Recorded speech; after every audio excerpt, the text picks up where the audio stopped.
กราบเรียนอาจารย์วีนัทกราบเรียนอาจารย์วิรารัตน์อ้ำเมืองบอยกราบเรียนอาจารย์โชคชัยนะต้นไม้ใหญ่ดนตรีไทยชมรมดนตรีไทยและนาฏศิลป์นะคะหนูจะมาในเพลงแขกวรเทศและขับร้องด้วยชุมสาพร้อมสุขและเพื่อนที่น่ารักทุกคนนะคะและกราบสวัสดีทุกคนด้วยนะคะมาจากมหาวิทยาลัยกรุงเทพเขตรังสิตคณะศึกษาศาสตร์บริหารการศึกษาปริญญาโทมหาบัณฑิตมหาวิทยาลัยศรีปทุมคณะศิลปศาสตร์การโรงแรมและการท่องเที่ยวการบินภาษาอังกฤษไบโอลิงกัวภาษาญี่ปุ่นนะคะมาในเพลงแขกวรเทศค่ะหน้าภาคนะคะนุภาพเอ่ยงามพร้อมมาเกิดทรัพย์อันประมงคลเอ่ยน้อยใหญ่แขกวรเทศ3 ชั้นนะคะ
แขกวรเทศค่ะอาจารย์แขกวรเทศไม่ได้ตีตั้งนานนะคะอาจารย์ต่อไปนะคะโหมโรงถมดุสิตค่ะ18 บรรทัดค่ะ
ดค่ะอาจารย์18 บรรทัด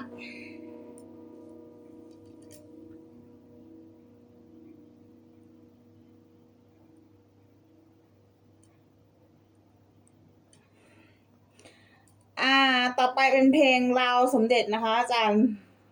หนูให้3 เพลงก่อนเพราะว่าเมื่อกี้หนูให้แขกวรเทศ แล้วก็เพลงแป๊ะอีกเพลงหนึ่งหนูขอเป็นเพลงยากหน่อยนะคะ เพราะว่ามันหนูจะไปไลฟ์สด หนูขอตอนแรกมันเป็นแขกวรเทศของหนูหิมศิษย์หนูเอาเพลงราวสมเด็จเพิ่มใหม่เป็นเพลงเป็น3 เพลง แต่หนูอยากตีตับราวเรือนสีให้อาจารย์ฟัง หนูขอเป็นเพลงราวสมเด็จแล้วกันแล้วจบเลย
สมเด็จนะคะ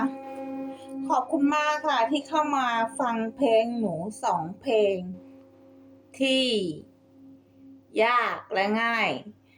เดี๋ยวหนูพิมพ์ให้นะคะว่ามีเพลงอะไรบ้างขอบคุณมากค่ะอาจารย์วิรัตและอาจารย์วิรัตและอาจารย์ชัยสวัสดีค่ะ